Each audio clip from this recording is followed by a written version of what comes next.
लोकां दे पेट 'ਚ पाउण दा जुम्मा सीधा सीधा किसानां दे कोल है। कोई भी चीज़ होवे इन्हां नूं इह नहीं लगदा कि जे किसान मरदा तां इंडिया मर जाना। एक इन्हां वास्ते सुहावना कोरोना मौसम बन के आया कि 3 आर्डीनेंस इन्हां ने जारी कर दिते कि खुदकशियां दी दर लगातार वध रही। ਜਿਹੜੀਆਂ ਜ਼ਮੀਨਾਂ ਤੇ ਕਬਜ਼ੇ ਰੋਕਣ ਦਾ ਸੰਕਲਪ ਕਿ ਜੇ ਜ਼ਮੀਨਾਂ ਤੇ ਕਬਜ਼ੇ ਰੋਕਣੇ ਤਾਂ ਸਾਨੂੰ ਸੰਘਰਸ਼ਾਂ ਦੇ ਦੌਰ ਮੰਗਾਉਣੇ ਪੈਣੇ, ਸਾਨੂੰ ਸੰਘਰਸ਼ ਤੇਜ਼ ਕਰਨਾ ਪੈਣਾ। ਫਿਰ ਨਾਰਾ ਆਇਆ ਕਿ ਬੱਚਾ ਬੱਚਾ ਝੋਕ ਦਿਆਂਗੇ, ਜ਼ਮੀਨਾਂ ਤੇ ਕਬਜ਼ੇ ਰੋਕ ਦਿਆਂਗੇ। किते ये पॉलिटिक्स ऐसी तो नहीं कि जिहड़ा सारा यंग ब्लड है वो भेडां बना के गाउण वालियां दे पिछे हथियार चकदा उदां दी एक्टिंग करदा। उन्हां दा कल्चर बदलण दी कोशिश की गई है कि वो अपने माँ बाप दे नाल संघर्ष दे विच शामिल ना होण। वो भीड़ बहुत ज़्यादा एनर्जी वाली हुंदी है, जे किते वो भीड़ भी नाल लग गई तां तबाही लिया दू। सानूं सारियां चीज़ां किसानां दे हक च जिवें मंगां ने वो मन्नणीਆਂ पैणीਆਂ। किते ये तां नहीं सियासत? ये राज करन वालियां दी असल च नीत च फर्क है। ये राज करने वालियां दी असल च नीत च फर्क है। इहदी नौजवानां दी लोड़ चंगी पढ़ाई है। मेजर सिंह जी चंगे स्कूलों की लोड़ है। उन्हां नूं तां किताबां तां आउंदियां नहीं, तुसीं स्मार्टफोन तो की कराओगे? असल च विद्यक ढांचे नूं, सरकारी विद्यक ढांचे नूं सरकार तबाह करन ते तुली यह हकीकत। की तुसी भाजपा ते अकालियां दे ही नुमाइंदियां नूं टारगेट कीता? तुसी कांग्रेस दी जिहड़ी है पोल खुल के हुण सामने आई है कि उन्हां दी भी रजामंदी सी, उन्हां दे नेतावां नूं घेरन दी कोशिश नहीं कीती क्योंकि उन्हां कोल तां मौजूदा पावर है। जदों उपरली कुर्सी दागी हो मेजर सिंह जी तां थल्लली कुर्सी तो आस ना करो कि ईमानदार हो कदे भी। जे जानी मनुख दा विचार दुरुस्त है तां वो पीएन भी नहीं लैंदा ते डीसी भी नहीं लैंदा, पर जेड़ा विचार दुरुस्त नहीं वो भावें पीएन ते भावें राष्ट्रपति की कुर्सी भ्रष्ट होगी। वैसे तो राजे महाराजा नूं आदतां नहीं हुंदियां कि वो अपने महल तो बाहर आउण ते तुहाडी गल सुणन। तुहानूं लगदा है कि तुसीं सिसमां दे सारागढ़ी पैलेस तो कैप्टन नूं घड़ीस के बाहर कढ लोगे इस संघर्ष के जरिए? बरगाड़ी का मोर्चा लग्या सी, वो भी सरकार अपनी सियासत खोल के बड़िया बडू के लॉलीपॉप दे के बंद करा दिंदी है। किते ऐसा तो नहीं होऊगा कि ये एडा वड्डा संघर्ष जिहड़ा शुरू होण जा रहा। जट मंगदे सल्फास गवैये गन फड़ाउंदे ने।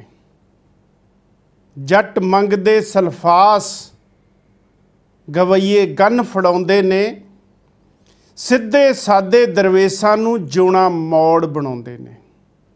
सिद्धे सादे दरवेशां नूं जिउणा मौड़ बनाउंदे ने। जट मंगदे सल्फास गवैये गन फड़ाउंदे ने। दाड़ी नालों मुछां वधियां पंड करजे दी भारी, कुरकी दा डर खाई जावे नोटिस आए सरकारी। बैंकां वालियां दे संगल सुपने विच डराउंदे ने। जट मंगदे सल्फास गवैये गन फड़ाउंदे ने। दोवें पासियों मारां जट नूं सोका पए जां डोबा, किहड़े खूह विच पै जे जाके खूह रहे ना टोबा। कीड़े मार दवाइयां पी के गले मौत नूं लाउंदे ने। जट मंगदे सल्फास गवैये गन फड़ाउंदे ने। लियांदी हड़ां तबाही ऐसी, घर घाट भी ढह गए। फसलां डुबियां दाने रुड़ गए, खाली हो के बह गए। कित्थों जट चुकेगा मोड़े, कित्थों जट चकोता मोड़े। खर्चे बड़ा सताउंदे ने। जट मंगदे सल्फास ते गवैये गन फड़ाउंदे ने। धी ध्यानी घरों उठाउणी, खर्चे वित्तों बाहरे। कुखां दे विच मारी जांदे दाज देण दे मारे। नन्नी मुन्नी अणजम्मी नूं जलादां हत्थ फड़ाउंदे ने। जट मंगदे सल्फास गवैये गन फड़ाउंदे ने। तंगी तुरसी ने तंग कीते, विलकण भुखे न्याणे। नशियां दे विच डुब्बी जांदे, की होना रब जाने। पुत्त चिट्टे दे सूटे लाउंदे, बापू गूठा लाउंदे ने। जट मंगदे सल्फास गवैये गन फड़ाउंदे ने। निक सुख जो बचदा घर विच बाबे लुटी जांदे। माया कट्ठी करके वेलड़ नाल मौज दे खांदे। एक दे 70 मिलने ਅੱਗੇ ਭਰਮਾਂ ਦੇ ਵਿੱਚ ਪਾਉਂਦੇ ਨੇ, ਜੱਟ ਮੰਗਦੇ ਸਲਫਾਸ, ਗਵਈਏ ਗੰਨ ਫੜਾਉਂਦੇ ਨੇ। ਸੇਖੋਂ ਆਵਾ ਊਤਿਆ ਫਿਰਦਾ, ਭੁੱਲੜਾਂ ਨੂੰ ਸਮਝਾਈਏ, ਕੁੱਤਿਆਂ ਕਾਵਾਂ ਗਿਰਜਾਂ ਕੋਲੋਂ ਆਪਣਾ ਮਾਸ ਬਚਾਈਏ।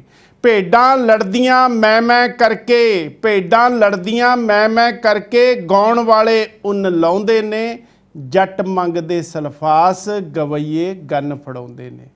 ਜੱਟ ਮੰਗਦੇ ਸਲਫਾਸ, ਗਵਈਏ ਗੰਨ ਫੜਾਉਂਦੇ ਨੇ। ਇਸ ਕਵਿਤਾ ਨੂੰ ਲਿਖਿਆ ਜੀ ਗੁਰਚਰਨ ਸਿੰਘ ਸੇਖੋਂ ਬੌੜਾਈ ਨੇ। ਬਹੁਤ ਅੱਛੀ ਕਵਿਤਾ ਮੇਰੇ ਕੋਲ ਆਈ ਸੀ, ਮੈਂ ਸੋਚਿਆ ਅੱਜ ਦਾ ਪ੍ਰੋਗਰਾਮ ਇਸੇ ਨਾਲ ਹੀ ਆਗਾਜ਼ ਕਰੀਏ। ਸਭ ਤੋਂ ਪਹਿਲਾਂ ਮੇਜਰ ਸਿੰਘ ਸੰਧੂ ਵੱਲੋਂ ਕਬੂਲ ਕਰੋ ਪਿਆਰ ਤੇ ਸਤਿਕਾਰ ਭਰੀ ਸਤਿ ਸ੍ਰੀ ਅਕਾਲ, ਸਲਾਮ, ਨਮਸਤੇ, of course a very good evening. Punjabi junction programme Akal channel ਤੇ ਲੈ ਕੇ ਤੁਹਾਡੀ ਕਚਹਿਰੀ 'ਚ ਹਾਜ਼ਰ ਹੋ ਗਏ ਹਾਂ। ਤੁਹਾਨੂੰ ਪਤਾ ਹੈ ਕਿ ਪੰਜਾਬੀ ਜੰਕਸ਼ਨ ਪ੍ਰੋਗਰਾਮ ਦਾ ਜਿਹੜਾ ਰਾਬਤਾ ਹੁੰਦਾ ਸਿੱਧਾ ਪੰਜਾਬ ਨਾਲ ਹੁੰਦਾ ਹੈ। ਭਾਵੇਂ ਪੰਜਾਬ ਦੇ ਧਰਮ ਦੀ ਗੱਲ ਹੋਵੇ, ਭਾਵੇਂ ਪੰਜਾਬ ਦੇ ਕਿਸਾਨਾਂ ਦਾ ਸੰਘਰਸ਼ ਹੋਵੇ, ਤੇ ਭਾਵੇਂ ਪੰਜਾਬ ਦੇ ਮੁੱਦਿਆਂ ਦੀ ਗੱਲ ਹੋਵੇ, ਪੰਜਾਬ ਦੀ ਸਿਆਸਤ ਦੀ ਗੱਲ ਹੋਵੇ, ਪੰਜਾਬ ਦੇ ਕਲਚਰ ਦੀ ਗੱਲ ਹੋਵੇ, ਇਸ ਪ੍ਰੋਗਰਾਮ ਦੇ ਵਿੱਚ ਮੁੱਖ ਤੌਰ ਤੇ ਮੁੱਖ ਮੁੱਦੇ ਦੇ ਤੌਰ ਤੇ ਕੀਤੀ ਜਾਂਦੀ ਹੈ। ਬਹੁਤ ਕੁਝ ਹੋਇਆ ਪਿਛਲੇ ਸਮੇਂ ਦੌਰਾਨ।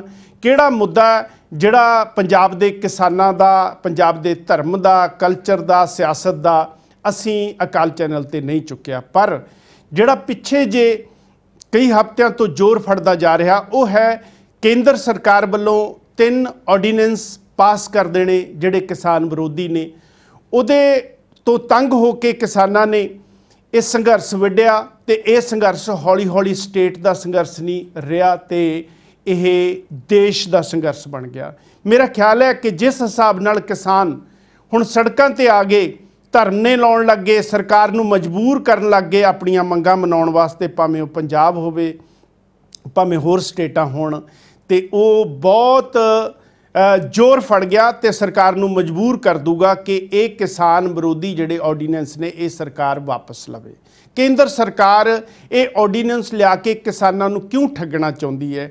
ਪੰਜਾਬ ਦੀ ਮੌਜੂਦਾ ਸਰਕਾਰ ਦੀ ਇਹਦੇ 'ਚ ਕੀ ਸਮੂਲੀਅਤ ਹੈ?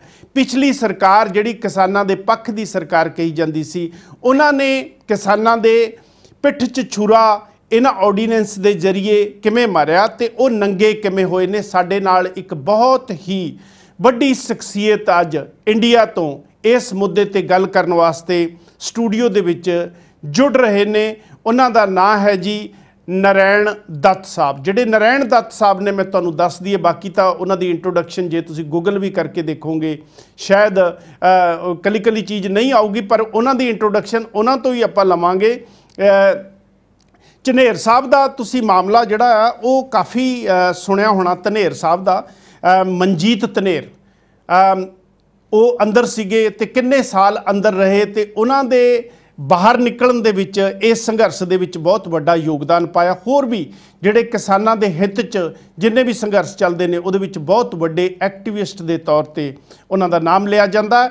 ਨਰੈਣ ਦੱਤ ਸਾਹਿਬ, ਆਓ ਜੀ ਆਪਾਂ ਅੱਜ ਦੇ ਪੰਜਾਬੀ ਜੰਕਸ਼ਨ ਪ੍ਰੋਗਰਾਮ 'ਚ ਉਹਨਾਂ ਦਾ ਨਿੱਘਾ ਸਵਾਗਤ ਕਰੀਏ। ਨਰੈਣ ਦੱਤ ਸਾਹਿਬ, ਬਹੁਤ ਬਹੁਤ ਸਵਾਗਤ ਤੇ ਸਾਡੇ ਵੱਲੋਂ ਪਿਆਰ ਭਰੀ ਸਤਿ ਸ੍ਰੀ ਅਕਾਲ ਪੰਜਾਬੀ ਜੰਕਸ਼ਨ ਪ੍ਰੋਗਰਾਮ ਵੱਲੋਂ ਅਕਾਲ ਚੈਨਲ ਤੇ।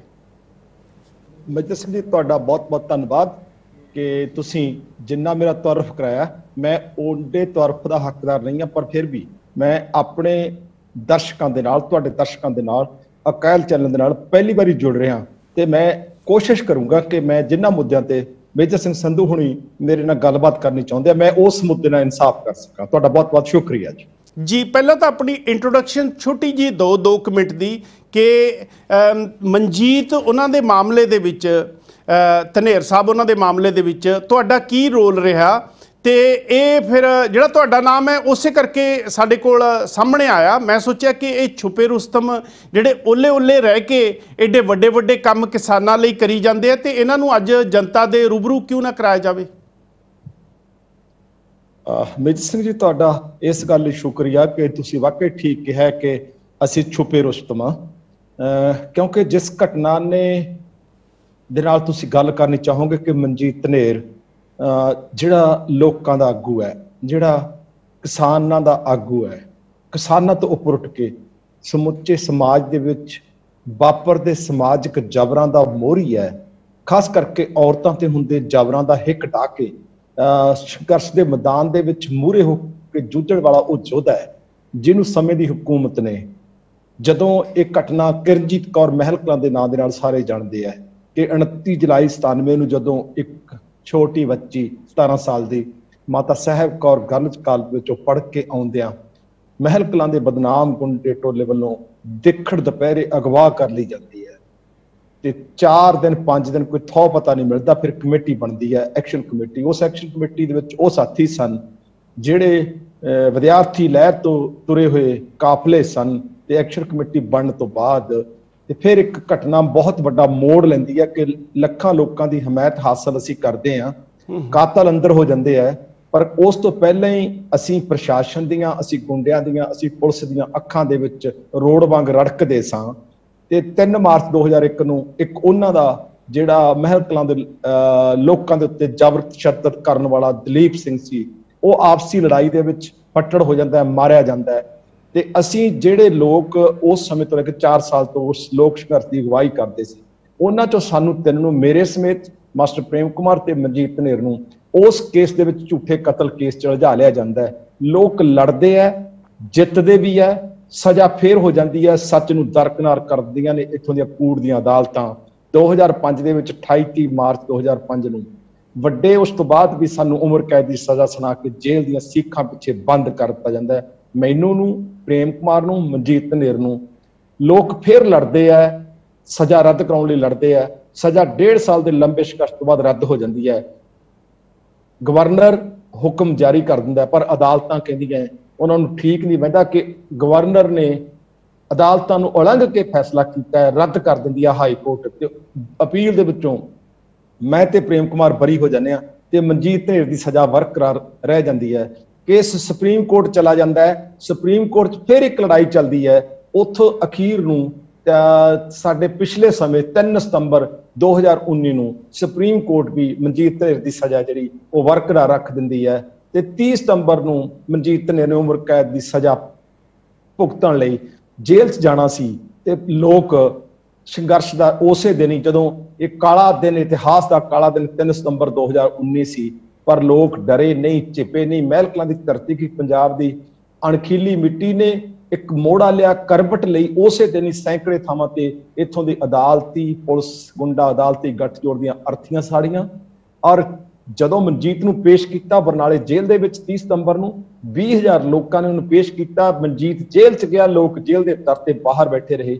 46 ਦਿਨੋਂ ਮੋਰਚਾ ਚੱਲਦਾ ਰਿਹਾ। ਅਖੀਰ 14 ਨਵੰਬਰ 2019 ਨੂੰ ਮਨਜੀਤ ਧਨੇਰ ਦੀ ਸਜ਼ਾ ਰੱਦ ਹੋਈ, ਜਿਹਦੇ ਵਿੱਚ ਬਹੁਤ ਵੱਡਾ ਰੋਲ ਕਲਮਾਂ ਦਾ, ਕਲਾ ਦਾ, ਸੰਗਰਾਮਾਂ ਦਾ, ਨਾਟਕ ਮੰਡਲੀਆਂ ਦਾ, ਕਿਸਾਨਾਂ ਦਾ, ਮਜ਼ਦੂਰਾਂ ਦਾ, ਅਸਲ ਦੀਆਂ ਮਾਲਕ ਔਰਤਾਂ ਦਾ ਬਹੁਤ ਵੱਡਾ ਰੋਲ ਰਿਹਾ ਕਿ ਮਨਜੀਤ ਧਨੇਰ ਦੀ ਸਜ਼ਾ ਰੱਦ ਕਰਾ ਕੇ ਜਿੰਨੀ ਹੱਥੀ ਮਨਜੀਤ ਨੂੰ ਛੱਡ ਕੇ ਆਏ ਸਾਂ, ਉਹਨਾਂ ਹੱਥਾਂ ਦੇ ਨਾਲ ਹੀ ਉਸੇ ਸ਼ਾਨਾਮੱਤੇ ਦੌਰ ਦੇ ਵਿੱਚ ਹੀ ਮਨਜੀਤ ਨੂੰ ਉਹਦੇ ਘਰ 15 ਨਵੰਬਰ 2019 ਨੂੰ ਜਦੋਂ ਛੱਡ ਕੇ ਆਏ ਤੇ 4 ਕਿਲੋਮੀਟਰ ਦੇ ਲੰਬੇ ਕਾਫਲੇ ਦੇ ਵਿੱਚ ਉਹ ਇਤਿਹਾਸ ਦਾ ਸੁਨਹਿਰੀ ਪੰਨਾ ਲੋਕਾਂ ਨੇ ਆਪਦੇ ਹੱਥੀਂ ਆਪ ਸਿਰਜਿਆ, ਜਿਹੜਾ ਅੱਜ ਆਪਦੇ ਆਪ 'ਚ ਇੱਕ ਮਿਸਾਲ ਹੈ। ਭਾਰਤੀ ਇਤਿਹਾਸ ਦੇ ਵਿੱਚ ਕੋਈ ਅਜਿਹੀ ਮਿਸਾਲ ਨਹੀਂ ਕਿ ਲੋਕਾਂ ਲਈ ਜੂਝਣ ਵਾਲਿਆਂ ਨੂੰ ਸਜ਼ਾਵਾਂ ਵੀ ਹੋਈਆਂ ਹੋਣ ਤੇ ਸਜ਼ਾਵਾਂ ਰੱਦ ਕਰਵਾ ਕੇ ਸੁਪਰੀਮ ਕੋਰਟ ਦਾ ਫੈਸਲਾ ਵੀ ਹੋ ਜਾਵੇ ਤੇ ਉਹ ਸਜ਼ਾ ਰੱਦ ਹੋਣ ਤੋਂ ਬਾਅਦ ਵੀ ਲੋਕਾਂ ਨੇ ਆਪਦੀ ਤਾਕਤ ਦੇ ਨਾਲ, ਆਪਦੀ ਤਾਕਤ ਦਾ ਜ਼ੋਰ ਮਨਵਾਉਂਦਿਆਂ ਉਹ ਸਜ਼ਾ ਰੱਦ ਕਰਵਾ ਕੇ ਆਪਣੇ ਉਸ ਆਗੂ ਨੂੰ, ਮਹਿਬੂਬ ਆਗੂ ਨੂੰ ਆਪਦੇ ਘਰ ਦੇ ਵਿੱਚ ਉਹਨਾਂ ਤੋਂ ਫਿਰ ਪਹੁੰਚਾਇਆ ਹੋਵੇ।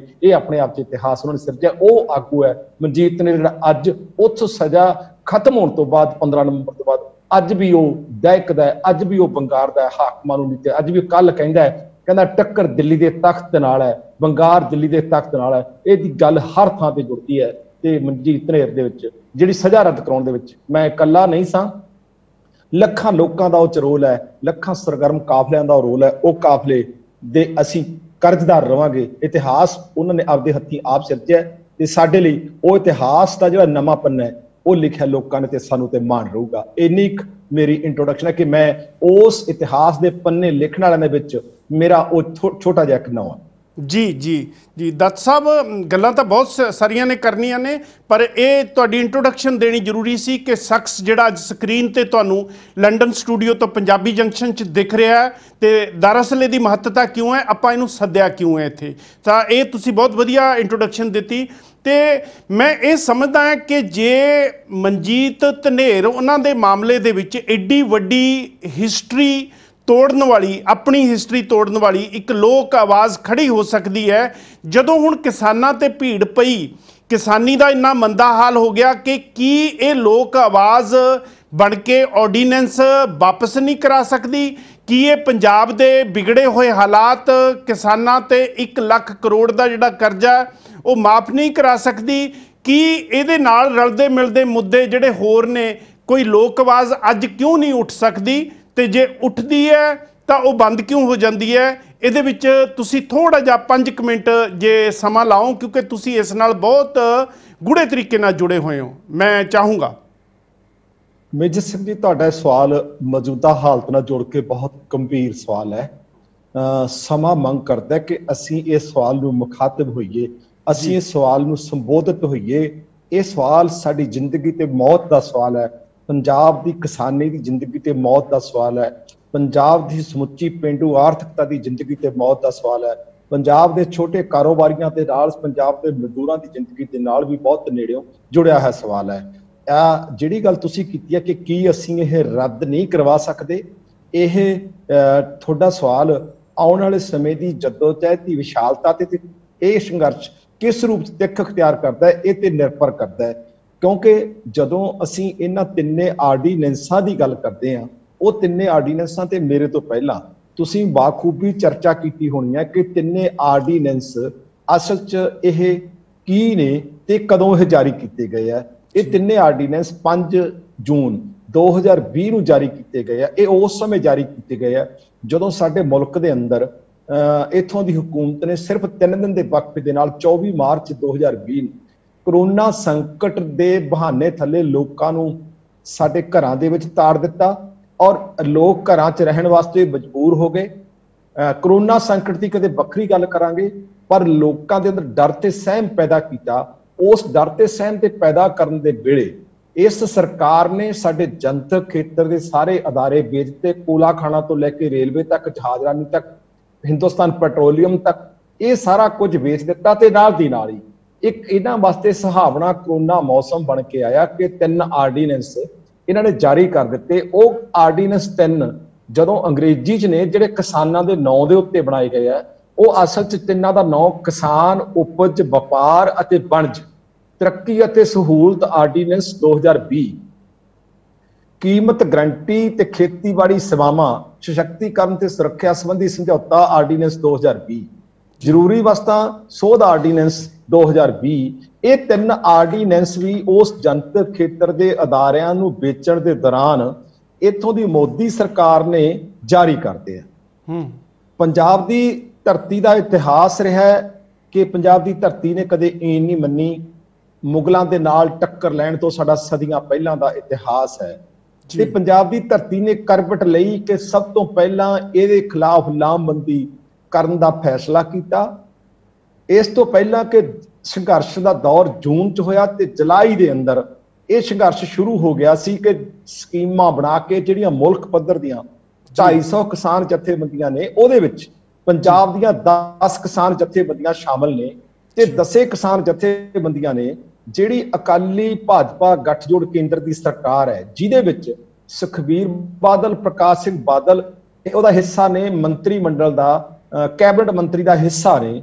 ਉਹਨਾਂ ਨੇ ਜਿਹੜੀ ਚੁੱਪ ਬੱਟੀ ਨਹੀਂ ਸੀ ਹੋਈ, ਸਗੋਂ ਬੇਸ਼ਰਮੀ ਭਰੇ ਢੰਗ ਦੇ ਨਾਲ ਉਸ ਆਰਡੀਨੈਂਸਾਂ ਦੀ ਹਮਾਇਤ ਕੀਤੀ ਤੇ ਉਹਨਾਂ ਨੂੰ ਜਚਾਉਣ ਦਾ ਯਤਨ ਕੀਤਾ, ਉਹਨੂੰ ਢੱਕਣ ਦਾ ਯਤਨ ਵੀ ਕੀਤਾ, ਲੋਕਾਂ ਨੂੰ ਵਰਗਲਾਉਣ ਦਾ ਯਤਨ ਵੀ ਕੀਤਾ ਕਿ ਪਹਿਲੇ ਪੜਾਅ ਦੇ ਵਿੱਚ ਟਰੈਕਟਰ ਮਾਰਚ ਕੀਤਾ ਉਸ ਸਮੇਂ ਜਦੋਂ ਕਰੋਨਾ ਦਾ ਸੰਕਟ ਖੜਾ ਕੀਤਾ ਹੋਇਆ ਸੀ ਕਿ 5 ਤੋਂ 5 ਬੰਦੇ ਇਕੱਠੇ ਨਹੀਂ ਹੋ ਸਕਦੇ, ਦੂਰੀ ਬਣਾ ਕੇ ਰੱਖਣੀ ਹੈ, ਮਾਸਕ ਪਹਿਨ ਕੇ ਰੱਖਣਾ ਹੈ। ਕਿਸਾਨਾਂ ਨੇ ਉਹਨਾਂ ਗੱਲਾਂ ਦੀ ਪਾਲਣਾ ਕਰਦਿਆਂ ਸਾਰੇ ਪੰਜਾਬ ਦੇ ਅੰਦਰ ਹਜ਼ਾਰਾਂ ਟਰੈਕਟਰਾਂ ਰਾਹੀਂ ਮਾਰਚ ਕੀਤਾ ਕਿ ਇੱਕ ਟਰੈਕਟਰ ਤੇ 2 ਬੰਦੇ ਬੈਠੇ ਸੀ, ਦੂਰੀ ਬਣਾ ਕੇ ਰੱਖੀ ਹੋਈ ਸੀ।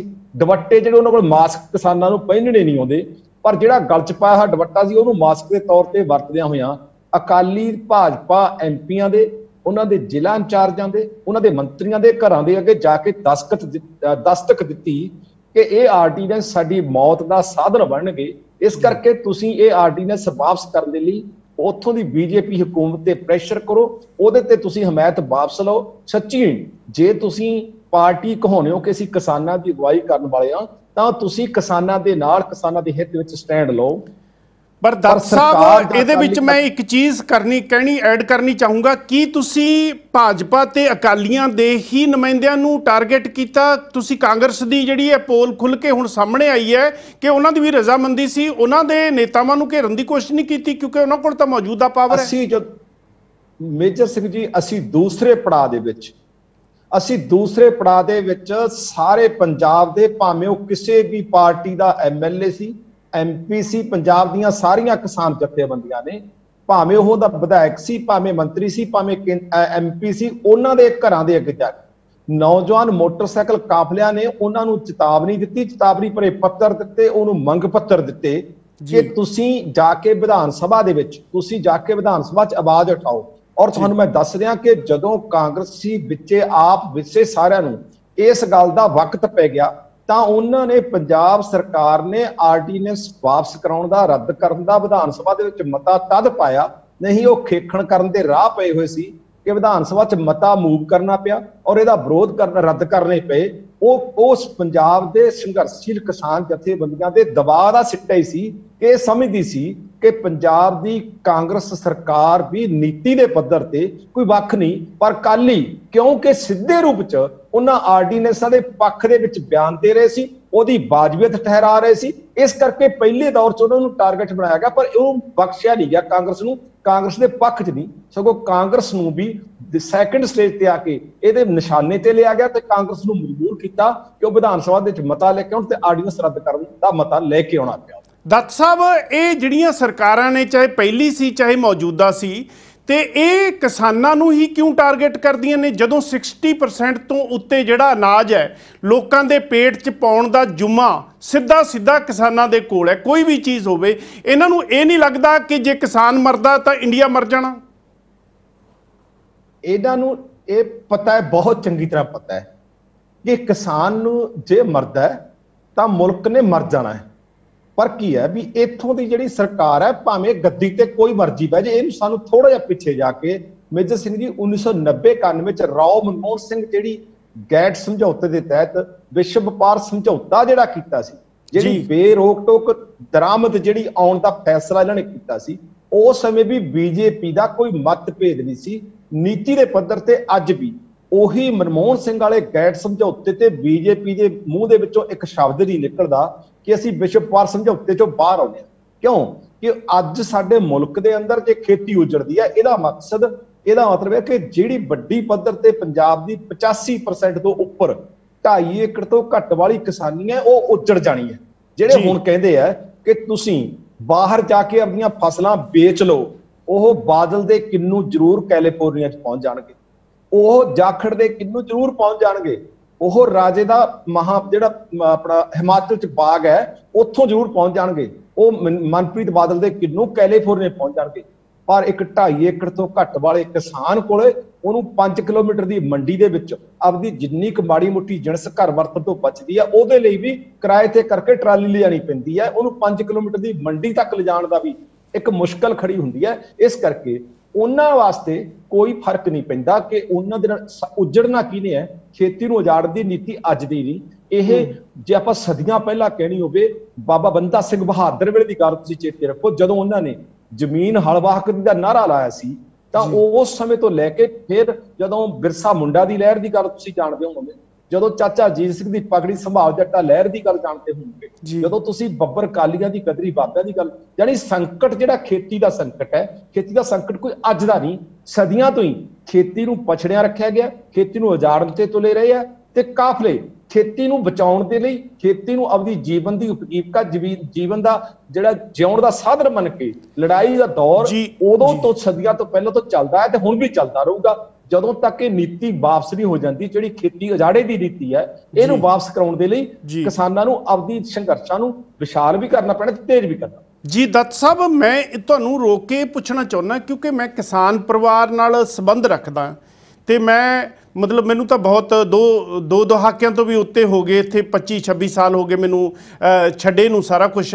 ਤੇ ਪਰ ਮੈਂ ਇਹ ਚੰਗੀ ਤਰ੍ਹਾਂ ਜਾਣਦਾ ਕਿ ਪਹਿਲਾਂ ਤਾਂ ਜਿਹੜਾ ਕਿਸਾਨ ਸੀ ਏਡੀ ਵੱਡੀ ਮਾਤਰਾ 'ਚ ਸੁਸਾਈਡ ਨਹੀਂ ਸੀ ਕਰਦਾ। ਇਹ ਕੀ ਕਾਰਨ ਹੋ ਰਿਹਾ? ਹੁਣ ਗੌਰਮੈਂਟ ਜ਼ਿਆਦਾ ਤੰਗ ਕਰ ਰਹੀ ਹੈ, ਇਸ ਕਰਕੇ ਆਤਮ ਹੱਤਿਆ ਜਿਹੜੀ ਹੈ 19,000 ਤੋਂ ਵੀ ਉੱਤੇ ਹੋ ਗਈ ਜੇ ਲਾਸਟ ਅੰਕ ਵਾਲਾ ਚੱਕ ਕੇ ਦੇਖੀਏ। ਜਸ, ਤੁਹਾਡੀ ਗੱਲ ਬਿਲਕੁਲ ਠੀਕ ਹੈ ਕਿ ਖੁਦਕਸ਼ੀਆਂ ਦੀ ਦਰ ਲਗਾਤਾਰ ਵਧ ਰਹੀ। ਇਹਨੂੰ ਆਪਾਂ ਥੋੜਾ ਜਿਹਾ ਜਿਹੜਾ 1970 ਦਾ ਹਰੇ ਇਨਕਲਾਬ ਦੇ ਖਿੱਤੇ ਨਾਲ ਜੋੜ ਕੇ ਵੇਖਣਾ।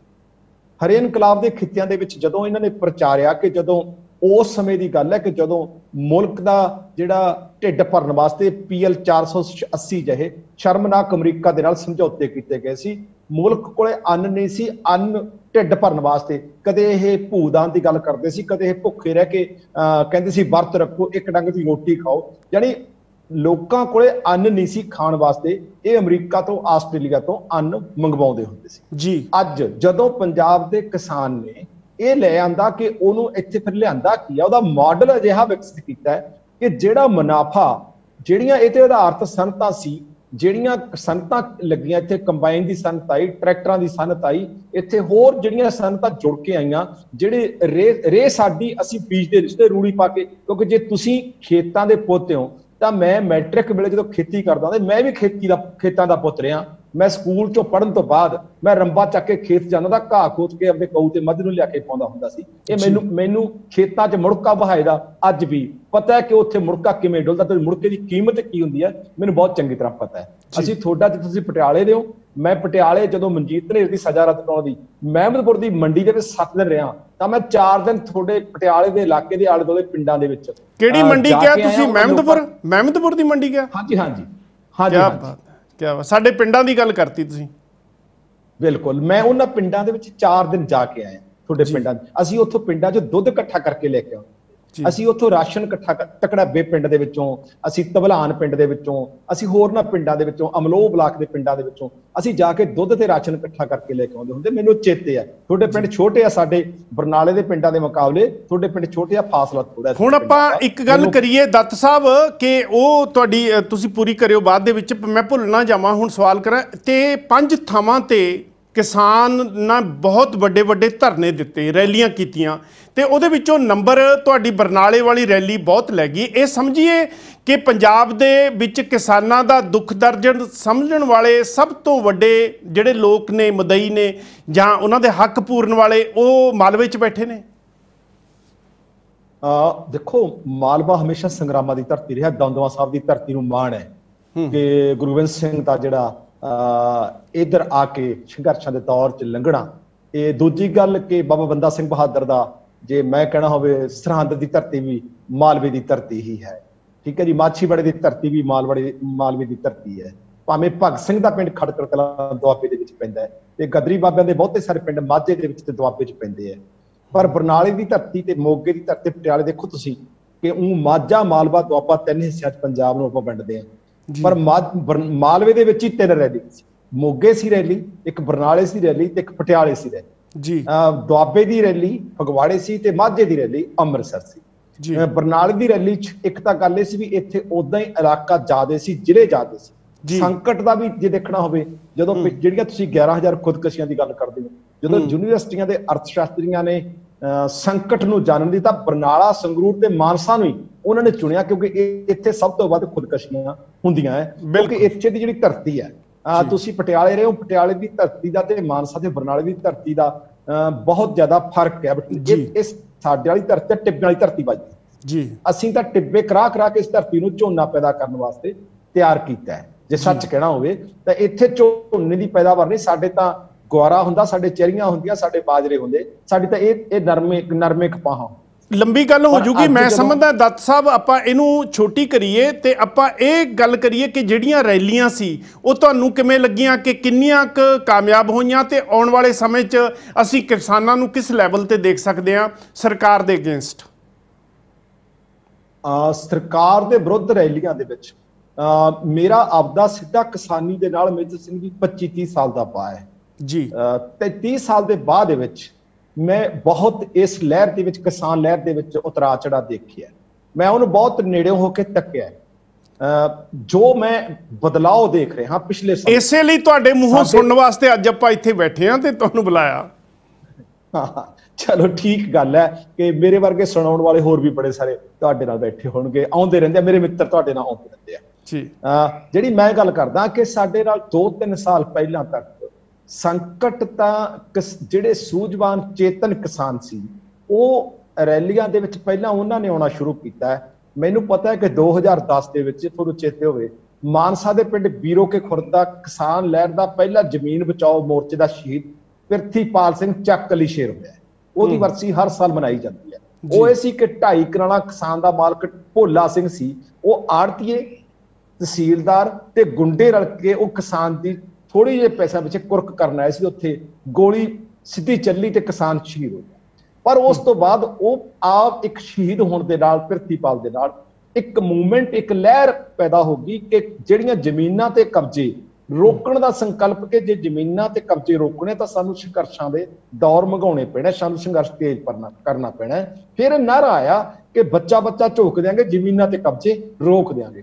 ਇੱਕ ਗੱਲ ਕਿ ਮੇਜਰ ਸਿੰਘ ਜੀ ਮੰਨਿਓ ਕਿ ਉਸ ਤੋਂ ਬਾਅਦ ਜਬਰੀ ਜ਼ਮੀਨਾਂ ਤੇ ਕਬਜ਼ੇ ਰੋਕਣ ਦਾ ਬਹੁਤ ਦੌਰ ਘਟਿਆ ਹੈ। ਉਹ ਤਾਂ ਘਟਿਆ ਹੈ, ਉਹ ਜਥੇਬੰਦ ਹੋਏ ਕਿਸਾਨਾਂ ਨੂੰ ਜਾਂਦਾ ਇਹਦਾ ਸਿਹਰਾ ਜੀ ਕਿ ਭਾਵੇਂ ਉਹ ਉਮਰ ਦੇ ਵਡੇਰੇ ਸੀ ਪਰ ਉਹਨਾਂ ਨੇ ਆਪਦਾ ਫਰਜ਼ ਸਮਝਿਆ ਹੈ, ਝੰਡੇ ਚੱਕ ਕੇ ਸ਼ਹਾਦਤਾਂ ਦਿੱਤੀਆਂ। ਸਰਜੀਤ ਸਿੰਘ, ਮੇਰਾ ਪਿੰਡ ਹਮੀਦੀ ਹੈ, ਮੇਰੇ ਪਿੰਡ ਦੇ ਕਿਸਾਨ ਸਰਜੀਤ ਸਿੰਘ ਨੇ ਵੀ ਕੋਟ ਦੁੰਨੇ ਸ਼ਹਾਦਤ ਦਿੱਤੀ ਸੀ ਤੇ ਉਹ ਜਿਹੜੀ ਸ਼ਹੀਦੀ ਦਾ ਜਾਮ ਕੀਤਾ ਸੀ। ਇੱਕ ਪਿੰਡ ਦਾ ਨਹੀਂ, ਗਹਿਲ ਪਿੰਡ ਦਾ ਸਾਧੂ ਸਿੰਘ ਨੇ ਵੀ ਸ਼ਹੀਦ ਸੀਗਾ। ਸਾਧੂ ਸਿੰਘ ਤਖਤੂਪੁਰਾ ਵੀ ਇਸ ਕਿਸਾਨ ਲਹਿਰ ਦਾ ਸ਼ਹੀਦ ਹੋਇਆ। ਇਸ ਕਰਕੇ ਉਦੋਂ ਬਾਅਦ ਇੱਕ ਗੱਲ ਦਾ ਫਰਕ ਪੈ ਗਿਆ ਕਿ ਸਰਕਾਰ ਨੂੰ, ਅਦਾਲਤਾਂ ਨੂੰ, ਗੁੰਡਿਆਂ ਨੂੰ ਸਰਕਾਰ ਦੀ ਇਹ ਜ਼ਰੂਰਤ ਨਹੀਂ ਪੈਂਦੀ ਕਿ ਕਿਸੇ ਕਿਸਾਨ ਦੀ ਮਾਮੂਲੀ ਕਰਜ਼ੇ ਦੇ ਬਦਲੇ ਜ਼ਮੀਨ ਦੀ ਕੁਰਕੀ ਹੋ ਜਾਵੇ। ਕੁਰਕੀਆਂ ਰੁਕ ਗਈਆਂ ਔਰ ਉੱਥੇ ਸਟੇ ਹੋ ਗਈ ਹੈ ਇੱਕ ਤਰ੍ਹਾਂ ਦੀ। ਆ ਕੇ ਇੱਕ ਹੁਣ ਅਜਿਹੇ ਮੋੜ ਤੇ ਖੜ ਗਿਆ ਕਿ ਕਿਸੇ ਆੜਤੀਏ ਨੇ ਕਿਸੇ ਜ਼ਮੀਨ ਤੋਂ ਥੋੜੀ ਜਿਹੀ ਜ਼ਮੀਨ ਦੇ ਕਰਜ਼ੇ ਬਦਲੇ, ਜਾਂ ਕਿਸੇ ਬੈਂਕ ਨੇ ਕਿਸੇ ਕਿਸਾਨ ਦੀ ਜੇ ਕੁਰਕੀ ਕਰਨੀ ਹੈ ਤਾਂ ਹਰ ਥਾਂ ਦੇ ਉੱਤੇ ਉਹਦਾ ਵਿਰੋਧ ਹੁੰਦਾ ਹੈ। ਕਿਸਾਨ ਝੰਡੇ ਲੈ ਕੇ ਜਾਂਦੇ ਆ ਤੇ ਉੱਥੇ ਬੋਲੀ ਕਰਨ ਵਾਲਾ ਕੋਈ ਨਹੀਂ ਜਾਂਦਾ। ਇਹ ਉਦੋਂ ਬਾਅਦ ਮੋੜਾ ਸੀ। ਪਰ ਇਹਦੇ ਵਿੱਚ ਇੱਕ ਫਰਕ ਸੀ ਕਿ ਜਿੰਨਾ ਕਿਸਾਨਾਂ ਦੀ ਜ਼ਮੀਨ ਕਿਰ ਰਹੀ ਆ, ਉਹਨਾਂ ਦੇ ਪੁੱਤ ਸੀ ਜਿਹੜੇ, ਉਹਨਾਂ ਦੇ ਪੁੱਤ ਸਾਡੇ ਨੌਜਵਾਨ ਸੀ ਜਿਹੜੇ, ਉਹ ਇਸ ਸਾਡੇ ਸੰਘਰਸ਼ ਦਾ ਹਿੱਸਾ ਨਹੀਂ ਸੀ ਬਣ ਰਹੇ, ਜਿਹਨੂੰ ਅਸੀਂ ਬਹੁਤ ਸਮੇਂ ਤੋਂ, ਕਈ ਸਾਲ ਤੋਂ ਮੱਥਾਮਾਰੀ ਕਰ ਰਹੇ ਸੀ ਕਿ ਉਹ ਹਿੱਸਾ, ਜਿਸ ਹਿੱਸੇ ਨੇ ਸਮਾਜ ਦੇ ਵਿੱਚ ਤਬਦੀਲੀ ਲੈ ਕੇ ਆਉਣੀ, ਉਹ ਸਭ ਤੋਂ ਦੂਰ ਹੈ। ਦੱਤ ਸਾਹਿਬ, ਇੱਥੇ ਮੈਂ ਇੱਕ ਪੰਚ ਕਰਨਾ ਚਾਹੂੰਗਾ ਤੁਹਾਨੂੰ ਕਿਸਾਨ, ਇਹ ਕੀ ਗਿਣੀ ਮਿੱਥੀ ਸਿਆਸਤ, ਕਿਤੇ ਇਹ ਪੋਲੀਟਿਕਸ ਐਸੀ ਤਾਂ ਨਹੀਂ ਕਿ ਜਿਹੜਾ ਸਾਰਾ ਯੰਗ ਬਲੱਡ ਹੈ ਉਹ ਭੇਡਾਂ ਬਣਾ ਕੇ ਗਾਉਣ ਵਾਲਿਆਂ ਦੇ ਪਿੱਛੇ ਹਥਿਆਰ ਚੱਕਦਾ, ਉਦਾਂ ਦੀ ਐਕਟਿੰਗ ਕਰਦਾ, ਉਹਨਾਂ ਦਾ ਕਲਚਰ ਬਦਲਣ ਦੀ ਕੋਸ਼ਿਸ਼ ਕੀਤੀ ਗਈ ਹੈ ਕਿ ਉਹ ਆਪਣੇ ਮਾਂ-ਬਾਪ ਦੇ ਨਾਲ ਸੰਘਰਸ਼ ਦੇ ਵਿੱਚ ਸ਼ਾਮਲ ਨਾ ਹੋਣ। ਉਹ ਭੀੜ ਬਹੁਤ ਜ਼ਿਆਦਾ એનર્ਜੀ ਵਾਲੀ ਹੁੰਦੀ ਹੈ, ਜੇ ਕਿਤੇ ਉਹ ਭੀੜ ਵੀ ਨਾਲ ਲੱਗ ਗਈ ਤਾਂ ਤਬਾਹੀ ਲਿਆ ਦੂ। ਸਾਨੂੰ ਸਾਰੀਆਂ ਚੀਜ਼ਾਂ ਕਿਸਾਨਾਂ ਦੇ ਹੱਕ 'ਚ ਜਿਵੇਂ ਮੰਗਾਂ ਨੇ ਉਹ ਮੰਨਣੀਆਂ ਪੈਣੀਆਂ। ਕਿਤੇ ਇਹ ਤਾਂ ਨਹੀਂ ਸਿਆਸਤ? ਇਹ ਬਿਲਕੁਲ ਠੀਕ ਹੈ ਕਿ ਜਿਹੜੀ ਇਹ ਸਿਆਸਤ ਹੈ, ਸਿਆਸਤ ਆਪਦੇ ਅਨੁਸਾਰੀ ਮਾਨਸਿਕਤਾ ਨੂੰ ਢਾਲਣ ਦੇ ਲਈ, ਕਿਉਂਕਿ ਸਿਆਸਤ ਦੋ ਕਿਸਮ ਨਾਲ ਲੁੱਟਦੀ ਹੈ, ਇੱਕ ਆਰਥਿਕ ਤੌਰ ਤੇ ਲੁੱਟਦੀ ਹੈ, ਇੱਕ ਮਾਨਸਿਕ ਤੌਰ ਤੇ ਲੁੱਟਦੀ ਹੈ। ਵਿੱਚ ਮਾਨਸਿਕਤਾ ਨੂੰ ਤਬਦੀਲ ਕਰਨਾ, ਆਪਦੇ ਪੱਖ 'ਚ ਕਰਨਾ ਹਮੇਸ਼ਾ ਹਾਕਮ ਜਮਾਤ ਕੋਲੇ ਇਹ ਇੱਕ ਹਥਿਆਰ ਰਿਹਾ ਹੈ ਕਿ ਜਿਹੜੇ ਪਹਿਲਾਂ ਸਾਡੀ ਸਿਆਸਤ ਸੀ ਕਿ ਪੁਰਜਾ ਪੁਰਜਾ ਕਟਵਰ ਹੈ, ਕਾਬੂ ਨਾ ਛੱਡੇ ਖੇਤ, ਸੂਰਾ ਸੋ ਪਹਿਚਾਨੀਏ ਜੋ ਲੜੇ ਦੀਨ ਕੇ ਹੇਤ। ਇਹਦੇ ਮੁਕਾਬਲੇ ਕੀ ਆ ਗਿਆ ਕਿ ਹਥਿਆਰਾਂ ਦੀ ਗੱਲ ਆ ਗਈ। ਸਿੱਧੂ ਮੂਸੇਵਾਲਾ ਵਾਰਤਾ, ਤੂਤਕ ਤੂਤੀਆਂ ਵਾਰ ਦਿੱਤਾ, ਹੋਰ ਕਿੰਨੇ ਵਾਰ ਦਿੱਤੇ, ਕਿੰਨੇ ਅਮਨ ਚੀਮੇ ਵਰਗੇ ਇੱਥੇ ਆ ਗਏ ਜਿਹੜੇ ਜਿੱਥੇ ਇੱਕ ਪਾਸੇ ਹਥਿਆਰਾਂ ਦੀ ਨਮਾਇਸ਼ ਸੀ, ਉੱਥੇ ਨਸ਼ਿਆਂ ਦਾ ਦੌਰ ਆ ਗਿਆ, ਗੈਂਗਸਟਰ ਬਣਨ ਦਾ ਦੌਰ ਉਹਨਾਂ ਨੇ ਲਿਆਂਦਾ। ਬਕਾਇਦਾ ਦੋ ਨਾਮ ਲੈਣੇ ਦੱਤ ਸਾਹਿਬ ਬਹੁਤ ਜ਼ਰੂਰੀ ਨੇ, ਇੱਕ ਨੀਟੂ ਸ਼ਟਰਾਂ ਵਾਲਾ ਤੇ ਇੱਕ ਚੁੰਮਿਆਂ ਵਾਲੀ ਭਾਬੀ, ਉਹ ਭੁੱਲ ਗਏ ਤੁਸੀਂ। ਹਾਂ ਚਲੋ, ਜਦੋਂ ਗੱਲਬਾਤ ਕਰਨੀ ਹੈ ਬਹੁਤ ਸਾਰੀਆਂ ਗੱਲਾਂ ਤਾਂ ਤੁਸੀਂ ਮੈਨੂੰ ਚੇਤੇ ਕਰਾਓਗੇ ਜੀ। ਉਹ ਇਹ ਇੱਕ ਨਹੀਂ, ਅਨੇਕਾਂ ਅਜਿਹੇ ਗਾਇਕ ਜਿਹੜੇ ਗਾਇਕ ਅਸਲ 'ਚ ਸਾਡੇ ਨੌਜਵਾਨਾਂ ਦੀ ਮਾਨਸਿਕਤਾ ਨੂੰ ਆਪਦੇ ਪੱਖ 'ਚ ਤਬਦੀਲ ਕਰਦੇ ਆ। ਔਰ ਉਹੀ ਗਾਇਕ, ਇਹੀ ਸਾਡੇ ਨੌਜਵਾਨ ਜਿਹੜੇ ਵੋਟਾਂ ਵੇਲੇ ਇੱਥੋਂ ਦੀਆਂ ਪਾਰਟੀਆਂ ਦੀਆਂ ਜੀਪਾਂ ਦਾ ਹਿੱਸਾ ਬਣ ਜਾਂਦੇ ਸੀ, ਨਸ਼ੇ ਖਵਾਏ ਜਾਂਦੇ ਸੀ। ਜਿਵੇਂ ਅੱਜ ਕਿਹਾ ਕਿ ਸ਼ਰਾਬ ਕਾਰਨ ਮਾਝੇ ਦੇ ਵਿੱਚ, ਅਜਨਾਲੇ ਦੇ ਵਿੱਚ 150 ਤੋਂ ਉੱਪਰ ਮੌਤ ਹੋ ਗਈ, 200 ਦੇ ਕਰੀਬ ਮੌਤਾਂ ਹੋ ਗਈਆਂ, ਔਰ ਜਿਹੜੇ ਚਿੱਟੇ ਦਾ ਸ਼ਿਕਾਰ ਸਾਡੇ ਪੰਜਾਬ ਦੇ ਨੌਜਵਾਨ ਹੋ ਗਏ। ਤਾਂ ਮੇਰਾ ਤਾਂ ਇੱਕ ਸਵਾਲ ਹੈ ਕਿ ਰਾਜ ਕਰਨ ਵਾਲਿਆਂ ਦੀ ਅਸਲ 'ਚ ਨੀਤ 'ਚ ਫਰਕ ਹੈ। ਰਾਜ ਕਰਨ ਵਾਲੇ ਦੀ ਨੀਤ ਦੀ ਇਹ ਲੋੜ ਹੈ ਕਿ ਅਸਲ 'ਚ ਸਾਡੀ ਨੌਜਵਾਨੀ ਨੂੰ ਨਸ਼ੇ ਤੇ ਲਾਇਆ ਜਾਵੇ, ਸਾਡੀ ਨੌਜਵਾਨੀ ਨੂੰ ਉਹਨਾਂ ਦੇ ਬੁਨਿਆਦ ਉਹਦੇ ਬਾਪ ਦੀ ਜ਼ਮੀਨ ਕਿਵੇਂ ਰੇਤੇ ਵਾਂਗ ਕਿਰਦੀ ਹੈ ਉਹਦਾ ਫਿਕਰ ਨਾ ਹੋਵੇ। ਉਹ ਨੌਜਵਾਨ ਤਾਂ ਮੋਟਰਸਾਈਕਲ ਦੀ ਗੱਲ ਕਰੇ, ਕਿਉਂਕਿ ਸੱਭਿਆਚਾਰ ਕਿਹੋ ਜਿਹਾ ਸਿਰਜਿਆ ਜਾ ਰਿਹਾ।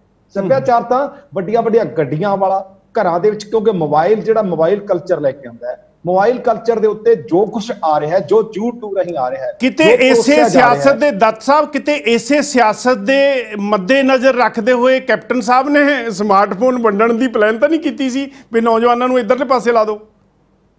ਇਹਦੀ ਨੌਜਵਾਨਾਂ ਦੀ ਲੋੜ ਚੰਗੀ ਪੜ੍ਹਾਈ ਹੈ ਮੇਜਰ ਸਿੰਘ ਜੀ, ਚੰਗੇ ਸਕੂਲਾਂ ਦੀ ਲੋੜ ਹੈ। ਉਹਨਾਂ ਨੂੰ ਤਾਂ ਕਿਤਾਬਾਂ ਤਾਂ ਆਉਂਦੀਆਂ ਨਹੀਂ, ਤੁਸੀਂ ਸਮਾਰਟਫੋਨ ਤੋਂ ਕੀ ਕਰਾਓਗੇ?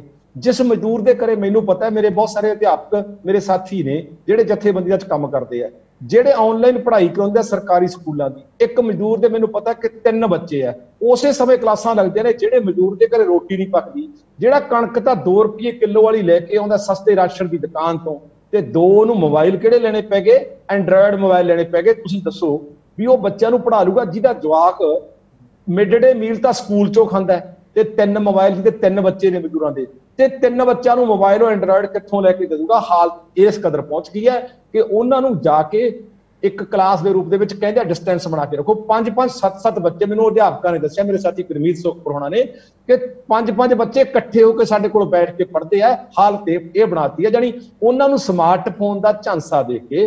ਅਸਲ 'ਚ ਤਾਂ ਗੱਲ ਇਹ ਹੈ ਵੀ ਅਸਲ 'ਚ ਪੜ੍ਹਾਈ ਤੋਂ ਦੂਰ ਕਰਤਾ ਗਿਆ। ਸਕੂਲ ਤਾਂ ਪਿਛਲੇ ਸਮੇਂ 'ਚ ਦਸ਼ਮੇਸ਼ ਸਕੂਲ ਬਣਾਉਣ ਦਾ ਲਿਆਂਦਾ ਇਹਨਾਂ ਨੇ, ਕਿ ਆਦਰਸ਼ ਸਕੂਲ। ਸਰਕਾਰ ਤਾਂ ਹੱਥ ਪਿੱਛੇ ਖਿੱਚ ਰਹੀ ਹੈ, ਹੁਣ ਸਮਾਰਟ ਸਕੂਲ ਦਾ ਲੈ ਆਂਦਾ। ਜਾਨੀ ਗੱਲ ਕੀ ਹੈ ਕਿ ਸਮਾਰਟ ਜਿਹੜਾ ਫੋਨ ਦੇਣ ਦਾ ਅਸਲ 'ਚ ਲੋਕਾਂ ਨੂੰ ਬੁਨਿਆਦੀ ਮੁੱਦਿਆਂ ਤੋਂ ਭਟਕਾਉਣ ਦੇ ਲਈ ਹਮੇਸ਼ਾ ਉਹ ਚੀਜ਼ ਲਿਆਉਂਦੇ ਆ ਕਿ ਜਿਹੜੀ ਚੀਜ਼ ਦੀ ਲੋਕਾਂ ਨਾਲ ਕੋਈ ਸਰੋਕਾਰ ਨਹੀਂ ਹੁੰਦਾ। ਤੇ ਸਮਾਰਟਫੋਨ ਲੋਕਾਂ ਦੀ, ਨੌਜਵਾਨਾਂ ਦੀ ਕੋਈ ਲੋੜ ਨਹੀਂ ਹੈ। ਉੱਥੇ ਲੋੜ ਚੰਗੇ ਸਕੂਲਾਂ ਦੀ ਹੈ, ਚੰਗੀਆਂ ਲੈਬੋਰਟਰੀਆਂ ਦੀ ਹੈ, ਪੂਰੇ ਅਧਿਆਪਕਾਂ ਦੀ ਹੈ, ਪੂਰੀਆਂ ਕਿਤਾਬਾਂ ਦੀ ਹੈ। ਉੱਥੇ ਪੂਰੇ ਜਿਹੜਾ ਇਨਫਰਾਸਟ੍ਰਕਚਰ ਹੈ ਉਹਦੀ ਲੋੜ ਹੈ। ਜਿਹੜਾ ਇਹ ਹੈ ਜੀ, ਇਹਦੇ ਵਿੱਚ ਸਰਕਾਰ ਧਿਆਨ ਦੇ ਰਹੀ, ਜਿਹੜੀਆਂ ਗੱਲਾਂ ਤੁਸੀਂ ਕਹਿ ਰਹੇ ਹੋ ਇਹਦੇ ਪਾਸੇ ਕੈਪਟਨ ਸਰਕਾਰ ਦਾ ਧਿਆਨ ਹੈਗਾ?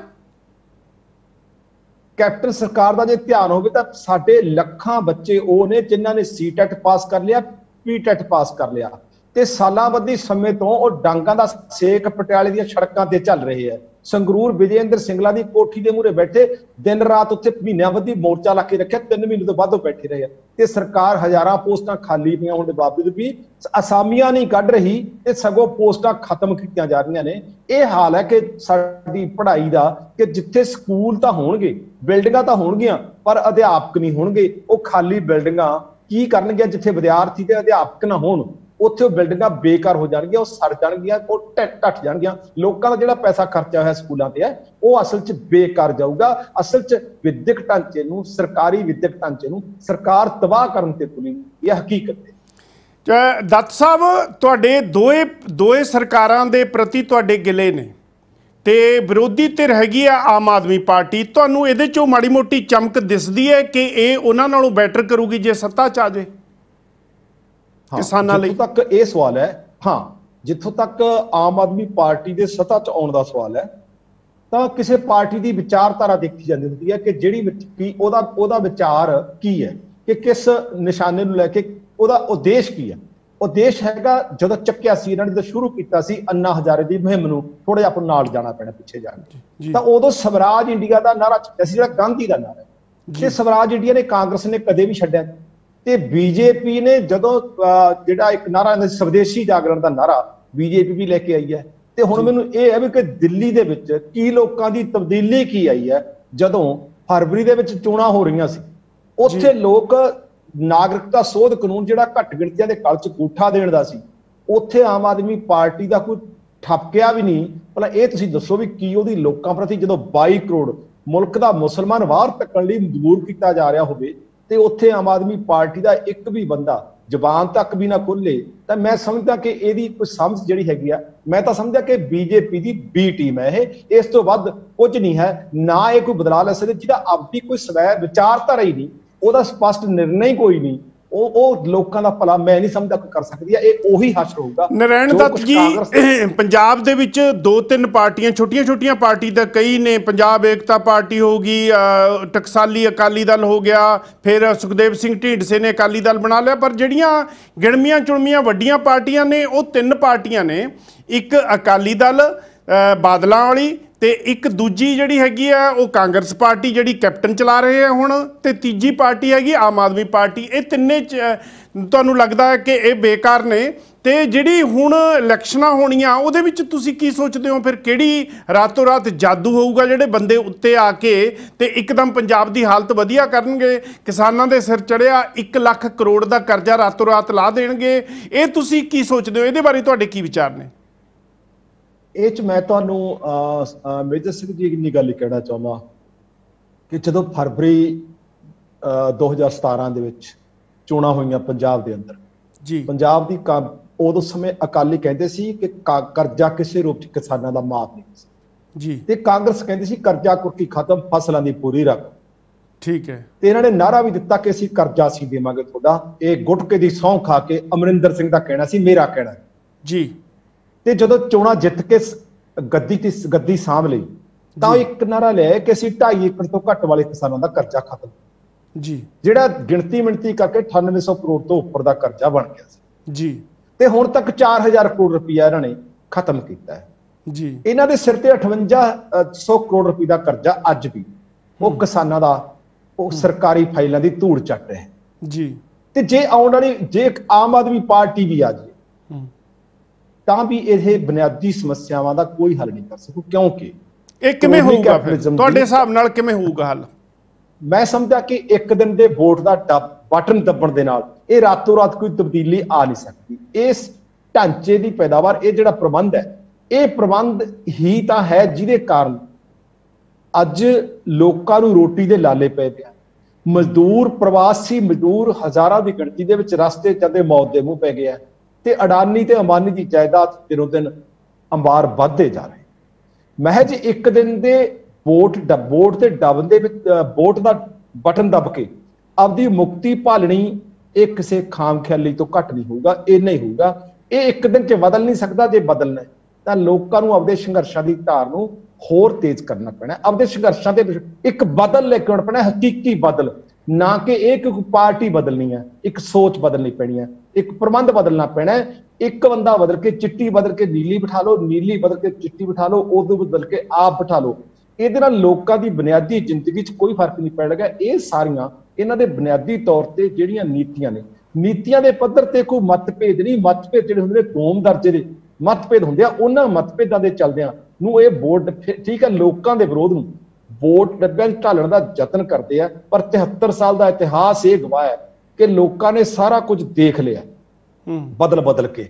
ਪਰ ਲੋਕਾਂ ਨੇ ਲੋਕਾਂ ਨੇ ਤਾਂ CPM ਦੀ ਬੰਗਾਲ ਦੀ ਹਕੂਮਤ ਵੀ ਵੇਖ ਲਈ ਹੈ। ਉਹਨਾਂ ਨੂੰ ਸੰਗੂਰ ਦਾ ਕਾਰਖਾਨਾ ਅੱਜ ਵੀ ਚੇਤੇ ਹੈ, ਜਿਹੜਾ ਨੈਨੋ ਕਾਰਖਾਨਾ ਸੀ, ਜਿਹੜਾ ਟਾਟਾ ਲਾ ਰਿਹਾ ਸੀ, ਕਿ ਕਿਵੇਂ ਉੱਥੇ ਕਿਸਾਨਾਂ ਨੂੰ ਉਜਾੜਿਆ ਗਿਆ ਸੀ। ਇਸ ਗੱਲ ਕਰਕੇ ਲੋਕਾਂ ਨੂੰ ਮਹਿਜ ਇੱਕ ਦਿਨ ਦਾ ਵੋਟ ਦੱਬ ਕੇ ਮੁਕਤੀ ਦਾ ਰਾਹ ਨਹੀਂ ਲੱਭਣਾ। ਲੋਕਾਂ ਨੂੰ ਤਾਂ ਆਪਦੇ ਸੰਘਰਸ਼ਾਂ ਨੂੰ ਤੇਜ਼ ਕਰਨਾ ਪੈਣਾ ਹੈ। ਆਪਦੇ ਜਿਹੜੇ ਸੰਘਰਸ਼ ਨੇ ਉਹ ਵਿਸ਼ਾਲ ਵੀ ਹੋਣਗੇ। ਉਹ ਜਿਹਦੀ ਮਿਸਾਲ ਤੁਹਾਨੂੰ ਮੈਂ ਮਨਜੀਤ ਵਾਲੀ ਦੱਸ ਦਿੰਦਾ, ਧਨੇਰ ਵਾਲੀ, ਕਿ ਕਿਸੇ ਸਰਕਾਰ ਦਾ ਏਜੰਡਾ ਨਹੀਂ ਬਣਿਆ ਕਿ ਇੱਕ ਕਿਰਨਜੀਤ ਜਿਹੜੀ ਬੱਚੀ ਸੀ, ਉਹਦੀ ਇੱਜ਼ਤ ਦੀ ਰਾਖੀ ਲਈ ਜੂਝਦੇ ਹੋਏ ਲੋਕਾਂ ਦੀ ਉਮਰ ਕੈਦ ਸਜ਼ਾ ਹੋ ਗਈ। ਇੱਕ ਵੀ ਬੰਦਾ, ਜਦੋਂ ਅਸੀਂ 46 ਦਿਨ ਉੱਥੇ ਜੇਲ੍ਹ ਦੇ ਅੱਗੇ ਬੈਠੇ ਰਹੇ ਹਾਂ, ਤਾਂ ਕਿਸੇ ਪਾਰਟੀ ਨੇ ਹਾਂ ਦਾ ਨਾਰਾ ਨਹੀਂ ਮਾਰਿਆ ਕਿ ਉੱਥੇ ਉਹ ਲੋਕਾਂ ਦੇ ਹੱਕ ਦੇ ਵਿੱਚ ਆਵਾਜ਼ ਬੁਲੰਦ ਕਰੇ। ਜਦੋਂ ਲੋਕਾਂ ਨੇ ਜਿੱਤ ਹਾਸਲ ਕੀਤੀ ਹੈ, ਜਦੋਂ ਜ਼ਮੀਨਾਂ ਦੀ ਰਾਖੀ ਕੀਤੀ ਹੈ, ਕਿਸੇ ਕਾਂਗਰਸੀ, ਕਿਸੇ ਅਕਾਲੀ ਨੇ, ਕਿਸੇ ਆਮ ਆਦਮੀ ਪਾਰਟੀ ਦਾ ਕੋਈ ਬੰਦਾ ਕਿ ਕਿਸੇ ਕਿਸਾਨ ਦੀ ਜਬਰੀ ਕਰਾਈ ਜਾ ਰਹੀ ਜ਼ਮੀਨ ਦੀ ਕੁਰਕੀ ਦੇ ਹੱਕ ਦੇ ਵਿੱਚ ਖੜਿਆ ਹੋਵੇ, ਇਹ ਨਾ ਪਹਿਲਾਂ ਖੜਿਆ ਨਾ ਹੁਣ ਖੜਿਆ। ਸਾਰਿਆਂ ਨੇ ਲੋਕ ਮੁੱਦੇ ਭੁਲਾਏ ਹੋਏ ਆ। ਸਿਰਫ ਇਹ ਹੁੰਦਾ ਕਿ ਸਾਰਿਆਂ ਨੂੰ ਪਤਾ ਹੁੰਦਾ ਕਿ ਅਸੀਂ ਜਿਹੜੇ ਵਾਅਦੇ ਕਰਕੇ ਆਏ ਆ ਉਹ ਵਾਅਦੇ ਵਫਾ ਨਹੀਂ ਹੁੰਦੇ, ਉਹ ਵਾਅਦੇ ਜੁਮਲੇ ਸਾਬਤ ਹੋ ਜਾਂਦੇ ਆ। ਇਹਦਾ ਮਤਲਬ ਕੋਈ ਵੀ ਪਾਰਟੀ ਜਿਹੜੀ ਪੰਜਾਬ ਦੇ ਲੋਕਾਂ ਨਾਲ ਵਾਅਦਾ ਇਲੈਕਸ਼ਨਾਂ ਤੋਂ ਪਹਿਲਾਂ ਕਰਕੇ ਆਊਗੀ, ਉਹ ਵਾਅਦਾ ਨਹੀਂ ਪੂਰਾ ਕਰੂਗੀ। ਇਹ ਲੋਕਾਂ ਨੂੰ ਭੁੱਲ ਜਾਣਾ ਚਾਹੀਦਾ। ਬਿਲਕੁਲ, ਇਹ ਹਕੀਕਤ ਹੈ। ਲੋਕਾਂ ਨੂੰ ਆਪਦੇ ਸੰਘਰਸ਼ਾਂ ਤੇ ਟਿਕ ਕਰਨੀ ਚਾਹੀਦੀ ਹੈ, ਆਪਦੇ ਸੰਘਰਸ਼ ਵਿਚਾਲ ਆਪਦਾ ਏਕਾ ਬਣਾਉਣਾ ਚਾਹੀਦਾ। ਤੇ ਇੱਕ ਗੱਲ ਹੋਰ ਜੀ, ਥੋੜਾ ਜਿਹਾ ਆਊਟ ਆਫ ਸਬਜੈਕਟ ਜਾਈਏ, ਕਿ ਇੱਕ ਕਲਰਕ ਤੋਂ ਲੈ ਕੇ ਪਟਵਾਰੀ ਤੋਂ ਲੈ ਕੇ ਕਨਗੋ ਤਹਿਸੀਲਦਾਰ ਉੱਤੇ ਵੱਡੇ ਅਫਸਰ ਤੇ ਸੀਐਮ ਦੀ ਕੁਰਸੀ ਤੱਕ ਉਂਗਲ ਜਾਂਦੀ ਹੈ ਕਿ ਰਿਸ਼ਵਤ ਜਿਹੜੀ ਥੱਲਿਓਂ ਹੈ ਉਹ ਥੋੜੀ ਥੋੜੀ ਡਿਵਾਈਡ ਹੋ ਕੇ ਉੱਪਰ ਤੱਕ ਜਾਂਦੀ ਹੈ। ਜੇ ਉੱਪਰ ਤੱਕ ਜਾਂਦੀ ਹੈ, ਉਸ ਘਰ ਤੱਕ ਜਾਂਦੀ ਹੈ, ਤਾਂ ਫਿਰ ਇਹ ਰੁਕੂਗੀ ਕਿਵੇਂ? ਕਿਉਂਕਿ ਉਤੋਂ ਹੀ ਹੱਲਾਸ਼ੇਰੀ ਮਿਲਦੀ ਹੈ, ਤਾਂ ਹੀ ਥੱਲਿਓਂ ਰਿਸ਼ਵਤ ਹੁੰਦੀ ਹੈ। ਤੇ ਇਹਦੇ ਵਿੱਚ ਮਾਰਿਆ ਤਾਂ ਇਕੱਲਾ ਕਿਸਾਨ ਜਾਂਦਾ, ਪੇਂਡੂ ਜਾਂਦਾ, ਜੱਟ ਜਾਂਦਾ। ਇਹ 'ਚ ਮੈਂ ਤੁਹਾਨੂੰ ਇੰਨਾ ਕਹਿਣਾ ਚਾਹੁੰਦਾ, ਤੁਸੀਂ ਥੱਲਿਓਂ ਸ਼ੁਰੂ ਕੀਤੀ ਹੈ, ਮੈਂ ਉੱਪਰਲੀ ਕੁਰਸੀ ਤੋਂ ਸ਼ੁਰੂ ਕਰਦਾ। ਬੋਫੋਰਜ ਤੋਂ ਲੈ ਕੇ ਰਾਫੇਲ ਤੱਕ ਦਾ ਜਿਹੜਾ ਹਾਲ ਹੈ, ਤੁਸੀਂ ਮੈਨੂੰ ਮੈਂ ਤੁਹਾਨੂੰ ਆਪਦੇ ਸਰੋਤਾਂ ਦੇ ਨਾਲ ਇਹ ਸਾਂਝ ਪਾਉਣੀ ਚਾਹੁੰਦਾ ਕਿ ਬਫੋਰਜ ਦਾ ਜਿਹੜਾ ਘਪਲਾ ਸੀ, ਚਾਰੇ ਦਾ ਜਿਹੜਾ ਘਟਲਾ ਸੀ, ਖੰਡ ਦਾ ਜਿਹੜਾ ਘਟਲਾ ਸੀ, ਕੋਲੇ ਦਾ ਜਿਹੜਾ ਘਟਲਾ ਸੀ, ਵਿਆਪਨ ਦਾ ਜਿਹੜਾ ਘੁਟਾਲਾ ਸੀ, ਤੇ ਹੁਣ ਜਿਹੜਾ ਰਾਫੇਲ ਦਾ ਘੁਟਾਲਾ ਹੈ, ਇਹ ਕਿਸੇ ਚੌਂਕੀ ਅਖੌਤੀ ਜਿਹੜਾ ਕਹਿੰਦਾ ਚੌਂਕੀਦਾਰ ਹੈ, ਅਸਲ 'ਚ ਅੰਬਾਨੀਆਂ ਦਾ ਰੱਖ ਹੈ, ਉਹ ਤਾਂ ਕਰਦਾ ਹੈ। ਪਰ ਜਿਹੜਾ ਅਸਲ ਚੌਂਕੀਦਾਰ ਹੈ, ਅਸਲ ਸੇਵਾਦਾਰ ਹੈ, ਬਦਨਾਮ ਉਹ ਹੁੰਦਾ ਹੈ ਕਿ ਉਹਦੀ 50 ਰੁਪਏ ਦੀ ਰਿਸ਼ਵਤ ਲਈ ਜੇ ਮੈਂ ਵੀ ਕਿਸੇ ਦਫ਼ਤਰ ਜਾਵਾਂ ਮੈਨੂੰ ਦੁੱਖ ਦੀ ਹੈ। ਪਰ ਜਿਹੜਾ ਹਜ਼ਾਰਾਂ ਕਰੋੜਾਂ ਰੁਪਏ ਦੇ ਘਟਾਲੇ ਕਰਨ ਵਾਲੇ ਆ, ਜਦੋਂ ਉੱਪਰਲੀ ਕੁਰਸੀ ਦਾਗੀ ਹੋਊ ਮੇਜਰ ਸਿੰਘ ਜੀ, ਤਾਂ ਥੱਲੇਲੀ ਕੁਰਸੀ ਤੋਂ ਇਹ ਆਸ ਨਾ ਕਰੋ ਕਿ ਇਮਾਨਦਾਰ ਹੋਊਗੀ ਕਦੇ ਵੀ।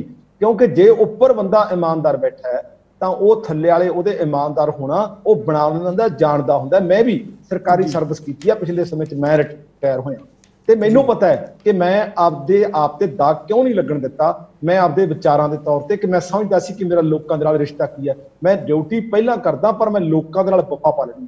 ਪੈਸੇ ਲਾਉਣੇ ਕਿ ਮੇਰੇ ਕੋਲ ਵੀ ਬੜੇ ਮੌਕੇ ਆ ਕਿ ਮੈਂ ਪੈਸੇ ਲੈ ਸਕਦਾ ਸੀ, ਪਰ ਮੈਂ ਕਿਉਂ ਨਹੀਂ ਲਏ? ਕਿਉਂਕਿ ਮੇਰਾ ਵਿਚਾਰ ਸੀ ਕਿ ਇਹ ਪੈਸਾ ਮੇਰੇ ਲਈ ਇੱਕ ਨਹੀਂ। ਮੈਂ ਤੁਹਾਨੂੰ ਆਪਦੀ ਛੋਟੀ ਉਦਾਹਰਨ ਹੈ ਪਰ ਮੈਂ ਉਹਨੂੰ ਬਹੁਤ ਵੱਡੀ ਨਹੀਂ ਗਿਣਦਾ। ਇੱਕ ਵਾਰ ਮੈਂ ਕੰਮ ਕਰਨ ਗਿਆ, ਇੱਕ ਕਿਸਾਨ ਦਾ ਟਰਾਂਸਫਾਰਮਰ ਠੀਕ ਕਰਨ ਗਿਆ, ਮੈਨੂੰ 5 ਰੁਪਏ ਮੁੜਦਾ ਆ। ਉਹ ਵੱਡਾ ਕਿਸਾਨ ਸੀ, ਇੱਕ ਮੇਰੇ ਨਾਲ ਮੁਲਾਜ਼ਮ, ਉਹ 5 ਰੁਪਏ ਜੇਬ 'ਚ ਪਾ ਦਿੱਤੇ ਸਾਡੀ ਜੇਬ ਦੇ ਵਿੱਚ, ਆਮ ਜਿਵੇਂ ਵਰਤਾਰਾ ਹੈ। ਮੈਂ ਉਹਨੂੰ ਪੁੱਛਿਆ ਇਹ ਕੀ ਗੱਲ ਹੈ? ਉਹ ਕਹਿੰਦਾ ਜੀ ਇਹ ਕਹਿੰਦਾ ਤੁਹਾਡਾ ਹੁੰਦਾ ਹੀ ਹੈ। ਮੈਂ ਉਹਨੂੰ ਕਿਹਾ ਕਿਸਾਨ ਨੂੰ 10 ਰੁਪਏ ਕੱਢੇ ਉਹਦੀ ਜੇਬ 'ਚ ਪਾਤੇ ਵੀ ਮੈਨੂੰ ਲੋੜ ਹੋਈ, ਮੈਂ ਆਪਦੀ ਤਨਖਾਹ ਲੈਣਾ, ਮੈਂ ਤੁਹਾਡਾ ਕੰਮ ਤਾਂ ਕਰਦਾ, ਤੇ ਜੇ ਮੈਨੂੰ ਲੋੜ ਹੋਈ ਮੈਂ ਲੜਕੇ ਸਰਕਾਰ ਤੋਂ ਹਾਸਲ ਕਰ ਲਵਾਂਗਾ, ਪਰ ਤੁਹਾਡੀ ਜੇਬ ਤੇ ਡਾਕਾ ਮਾਰਨਾ ਮੇਰਾ ਹੱਕ ਨਹੀਂ ਬਣਦਾ। ਸੋ ਜਾਨੀ ਮੇਰਾ ਵਿਚਾਰ, ਜੇ ਜਾਨੀ ਮਨੁੱਖ ਦਾ ਵਿਚਾਰ ਦਰੁਸਤ ਹੈ ਤਾਂ ਉਹ ਪੀਐਨ ਵੀ ਨਹੀਂ ਲੈਂਦਾ ਤੇ ਡੀਸੀ ਵੀ ਨਹੀਂ ਲੈਂਦਾ।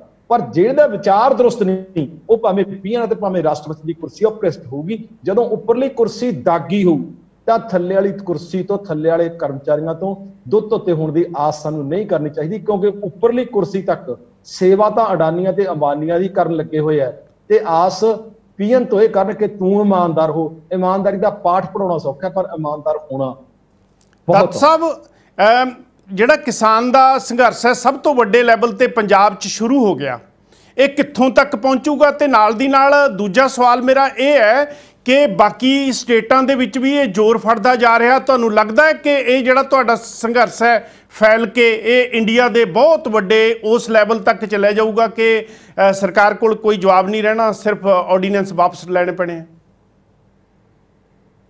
ਜਿਵੇਂ ਪੰਜਾਬ ਦੀ ਸਰਕਾਰ ਨੂੰ ਵਿਧਾਨ ਸਭਾ ਦੇ ਵਿੱਚ ਇਹ ਆਰਡੀਨੈਂਸ ਰੱਦ ਕਰਨ ਵਾਸਤੇ ਮਜਬੂਰ ਕੀਤਾ ਹੈ, ਉਸ ਸਮੇਂ ਇਹਨਾਂ ਆਰਡੀਨੈਂਸਾਂ ਦੇ ਖਿਲਾਫ ਵਿਰੋਧ ਦੇ ਸੁਰ ਸੀ ਜਿਹੜੇ ਉਹ ਪੰਜਾਬ ਤੱਕ ਸੀਮਿਤ ਸੀ। ਪਰ ਹੁਣ ਇਹ ਵਿਰੋਧ ਦੇ ਜਿਹੜੇ ਸੁਰ ਨੇ ਇਹ ਪੰਜਾਬ ਦੀਆਂ ਹੱਦਾਂ ਬੰਨੇ ਮੇਜਰ ਸਿੰਘ ਜੀ ਟੱਪ ਗਿਆ ਜੀ। ਇਹ ਹਰਿਆਣੇ ਦੇ ਵਿੱਚ, ਇਹ ਯੂਪੀ ਦੇ ਵਿੱਚ, ਇਹ ਮਹਾਰਾਸ਼ਟਰ ਦੇ ਵਿੱਚ, ਇਹ ਗੁਜਰਾਤ ਤੱਕ ਫੈਲ ਗਿਆ। ਇਸ ਕਰਕੇ ਜਦੋਂ, ਕਿਉਂਕਿ ਇੱਕ ਸੰਗਠਨ ਦੀ ਜਿਹੜੀ ਵੱਡੇ ਦੀ ਲੋੜ ਸੀ, ਵੱਖਰੋ ਵੱਖਰੇ ਵਿਚਾਰਾਂ ਦੇ ਹੁੰਦਿਆਂ ਹੋਇਆਂ ਵੀ ਕਿ ਸਾਂਝੇ ਸੁਰ ਕਿਵੇਂ ਕਾਇਮ ਕੀਤੇ ਜਾਣ, ਕਿ 250 ਕਿਸਾਨ ਜਥੇਬੰਦੀਆਂ ਦੀ ਕੁੱਲ ਹਿੰਦ ਸੰਘਰਸ਼ ਤਾਲਮੇਲ ਕਮੇਟੀ ਜਿਹੜੀ ਬਣੀ ਹੈ, ਜਿਹਨੇ 2 ਸਾਲ ਪਹਿਲਾਂ ਬਰਾਬਰ ਸੰਸਦ ਚਲਾਈ ਹੈ, ਜਿਹ 'ਚ ਮੇਧਾ ਪਾਟੇਕਰ ਵਰਗਿਆਂ ਨੇ ਆ ਕੇ, ਸਮਾਜਿਕ ਕਾਰਕੁਨਾਂ ਨੇ ਆ ਕੇ ਉੱਥੇ ਕਿਸਾਨ ਦੇ ਖੇਤੀ ਬਿੱਲ ਰੱਖੇ ਹੈ, ਤੇ ਉੱਥੇ ਬੀਜੇਪੀ ਸਰਕਾਰ ਦਾ ਇੱਕ ਵੀ ਨੁਮਾਇੰਦਾ ਆਇਆ ਨਹੀਂ ਜਿਹੜਾ ਉਹਨੇ ਕਿਹਾ ਸੀ ਕਿ ਖੇਤੀ ਨੀਤੀ ਕੋਈ ਨਹੀਂ, ਕਿ ਖੇਤੀ ਨੀਤੀ ਦੇ ਉੱਤੇ 2 ਦਿਨਾਂ ਦਾ ਵਿਸ਼ੇਸ਼ ਸੈਸ਼ਨ ਛੱਡਿਆ ਜਾਣਾ ਚਾਹੀਦਾ ਹੈ। ਪਰ ਬੀਜੇਪੀ ਸਰਕਾਰ ਦੇ ਕੰਨ ਤੇ ਚੂੰ ਨਹੀਂ ਸਰਕੀ। ਪਰ ਇਹ ਇਹਨਾਂ ਦੀ ਮੌਤ ਦਾ ਸੰਦ ਵੀ ਬਣ ਸਕਦਾ ਹੈ। ਇਹ ਦਿੱਲੀ ਦੇ ਤਖਤਾਂ ਨੂੰ ਵੱਡੀ ਟੱਕਰ ਹੈ ਕਿ ਜਿਹੜੀ ਪੰਜਾਬ ਦੀਆਂ ਹੱਦਾਂ ਬੰਨੇ ਟੱਪਦੇ ਹੋਏ ਦਿੱਲੀ ਦੇ ਤਖਤਾਂ ਵੱਲ ਨੂੰ ਸੇਧ ਹੋ ਰਹੀ ਹੈ। ਇਹ ਸਾਡਾ ਇਹ ਉਮੀਦ ਦੇ ਨਾਲ ਹੀ ਹੈ, ਅਸੀਂ ਉਮੀਦ ਦੇ ਨਾਲ ਹੀ ਲੜਾਈ ਲੜਦੇ ਹਾਂ ਕਿ ਅਸੀਂ ਸਰਕਾਰ ਦੇ ਇਹ ਜਾਬਰ ਜਿਹੜੇ ਕਦਮ ਨੇ, ਇਹ ਜਿਹੜੇ ਸਾਡੇ ਮੌਤ ਦੇ ਫਰੰਟ ਲਿਖਿਆ ਕੇ ਆਰਡੀਨੈਂਸ ਜਾਰੀ ਕਰ ਰਹੇ ਆ, ਅਸੀਂ ਇਹਨਾਂ ਨੂੰ ਪਿੱਛੇ ਧੱਕਣ ਦੇ ਵਿੱਚ, ਅਸੀਂ ਇਹਨਾਂ ਨੂੰ ਰੋਕਣ ਦੇ ਵਿੱਚ, ਅਸੀਂ ਇਹਨਾਂ ਨੂੰ ਰੱਦ ਕਰਾਉਣ 'ਚ ਕਾਮਯਾਬ ਹੋਵਾਂਗੇ। ਦੱਤ ਸਾਹਿਬ, ਨਾਲ ਲੱਗਦਾ छोटे छोटे मेरे दो सवाल ने, क्योंकि मिनट अपने को सिर्फ 4 ने।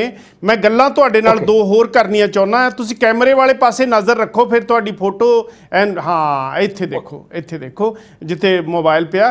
ते मैं तुहानूं ये पुछना चाहुंदा कि ये संघर्ष तां कामयाब हो जाऊगा। पहलां भी कई संघर्ष लगे। एक तुसीं देखिया होना पिछे जे बरगाड़ी दा मोर्चा लग्या सी, वो भी सरकार अपनी सियासत खोल के बड़िया बडू के लॉलीपॉप दे के बंद करा दिंदी है।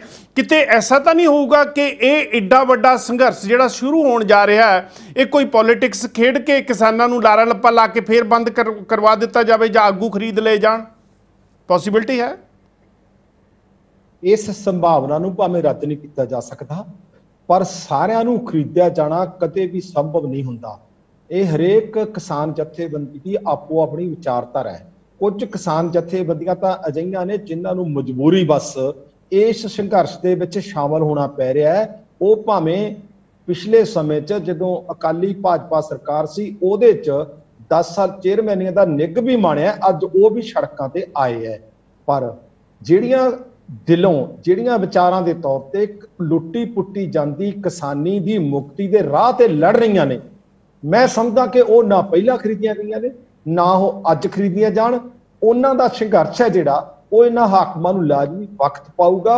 ते एक इतिहास भी है पंजाब दीआं किसान जथेबंदियां दा, आपदा इतिहासक विरसा भी है कि वह जबर दी मार तां सह लैणगे, वह पुलिस दे केसां दा सामना तां कर लैणगे, पर वह सरकार दे अगे झुक जाण, वो सरकार नाल समझौता कर जाण। अजिहा नहीं हुंदा ते ना इहो जिहा होण दी आउण वाले समय च संभावना है। जिहड़े इस संघर्ष दे विच खरीदे जाणगे, जिहड़े किसानां दी पिੱਠ 'ਚ छुरा मार जाणगे, वो किसानां दे जो गुस्से का शिकार भी होणगे ते लोकां चों कट्टे भी। दत्त साहब नाल ही लगदा यह है कि पंजाब दे विच कोई ऐसा चेहरा हजे लोग भाल रहे ने, नज़र नहीं आ रहा, जिहड़ा बंदे सिंह बहादुर वांगू इट नाल इट खड़का देवे, किसानां नूं इह कह देवे कि जिहड़ा जिहड़ी जमीन 'च खेती करदा है तुहाडी है, कोई किसी नूं टैक्स नहीं देना, कोई किसी दा करजा नहीं देना, जो भी हुंदा भी साडे नाल झूठ बोलिया गया। ते तुहानूं लगदा है कि इस किसान आवाज़ दे विचों, इस किसान संघर्ष दे विचों आउण वाले नेता भी पैदा हो सकदे आ? ਉਹ पैदा नहीं हो सकते, ਉਹ अज भी पैदा होए। अज भी ਜਿਹੜੇ किसानां ਦੇ ਸੰਘਰਸ਼ਾਂ ਦੀ ਅਗਵਾਈ ਕਰਦੇ ਆ, ਉਹ ਪਿੰਡਾਂ ਦੀਆਂ ਸੱਥਾਂ ਦੇ ਵਿੱਚ ਇਹਨਾਂ ਨੂੰ ਘੇਰਨ ਲੱਗ ਪਏ ਆ, ਜਵਾਬਦੇਹ ਕਰਨ ਲੱਗ ਪਏ ਆ। ਹੁਣ ਮਹਿਜ ਇਹ ਲਾਲੀਪਾਪ ਦੇ ਕੇ ਚੋਣਾਂ ਦੇ ਵਿੱਚ ਗਲੀਆਂ 'ਚ ਗੇੜਾ ਦੇ ਕੇ ਮੁੜ ਨਹੀਂ ਆਉਂਦੇ। ਹੁਣ ਜਾ ਕੇ ਲੋਕਾਂ ਦੀਆਂ ਸੱਥਾਂ ਦੇ ਵਿੱਚੋਂ ਕਿਸਾਨ ਆਗੂ ਸਵਾਲ ਪੁੱਛਦੇ ਆ ਕਿ 73 ਸਾਲ ਦਾ ਕਿਸਾਨਾਂ ਦਾ ਸੰਕਟ ਕਿਉਂ ਵੱਧ ਰਿਹਾ ਹੈ, ਜ਼ਮੀਨ ਕਿਉਂ ਗਿਰ ਰਹੀ ਹੈ, ਕਣਕ ਦੇ ਭਾਅ ਉਸ ਸਵਾਮੀਨਾਥਨ ਕਮਿਸ਼ਨ ਤੁਸੀਂ ਕਿਉਂ ਉਹਦੀ ਰਿਪੋਰਟ ਕਿਉਂ ਨਹੀਂ ਲਾਗੂ ਕਰਦੇ, ਤੁਸੀਂ 50% ਮੁਨਾਫੇ ਦੇ ਜੋੜ ਕੇ ਦੇਣ ਦੀ ਗੱਲ ਕੀਤੀ ਸੀ, ਕਿਉਂ ਨਹੀਂ ਹੁੰਦੀ, ਤੁਸੀਂ 2022 ਤੱਕ ਮੁਨਾਫਾ ਦੁੱਗਣਾ ਕਰਨ ਦੀ ਗੱਲ ਕੀਤੀ ਸੀ, ਉਹ ਕਿਉਂ ਨਹੀਂ ਹੁੰਦੀ। ਇਸ ਗੱਲ ਕਰਕੇ ਭਾਵੇਂ ਅਸਲ 'ਚ ਵਿਅਕਤੀ ਦੇ ਚਿਹਰੇ ਤੇ ਨਹੀਂ, ਸਵਾਲ ਹੈ ਕਿ ਉਹ ਜਥੇਬੰਦੀਆਂ ਜਿਹੜੀਆਂ ਲਿਖਣ ਨਾ ਹੋਣ, ਜਿਹੜੀਆਂ ਅਣਲਿਖ ਹੋ ਕੇ ਸੰਘਰਸ਼ਾਂ ਦੀ ਅਗਵਾਈ ਕਰਦੀਆਂ ਜਾਣ, ਚੇਤਨ ਵੀ ਕਰਦੀਆਂ ਜਾਣ ਲੋਕ ਮਸਲਿਆਂ ਤੇ, ਉਹਨਾਂ ਕਿਸਾਨਾਂ ਦੇ ਵਿੱਚੋਂ ਅੱਜ ਇੱਕ ਨਹੀਂ, ਅੱਜ ਬਹੁਤ ਸਾਰੇ ਚਿਹਰੇ ਸਾਹਮਣੇ ਨੇ ਜਿਹੜੀਆਂ ਕਿਤੇ ਕਿਤੇ ਇਕੱਠੇ ਲੜ ਰਹੇ ਆ, ਕੁਝ ਤਾਲਮੇਲ ਮੇ ਵੀ ਲੜ ਰਹੇ ਆ। ਇਹਦੇ ਵਿੱਚੋਂ ਆਉਣ ਵਾਲੇ ਸਮੇਂ ਦੇ ਵਿੱਚ ਸਾਂਝੀ ਮੂਵਮੈਂਟ ਦਾ, ਕਿਉਂਕਿ ਮਹਿਲ ਕਲਾਂ ਦੀ ਧਰਤੀ ਦਾ ਇਤਿਹਾਸ ਹੈ ਕਿ 23 ਸਾਲ ਤੋਂ ਉੱਥੇ ਸਾਂਝਾ ਵੱਖਰੋ ਵੱਖਰੇ ਵਿਚਾਰਾਂ ਦਾ ਸੰਘਰਸ਼ ਲੜ ਰਿਹਾ।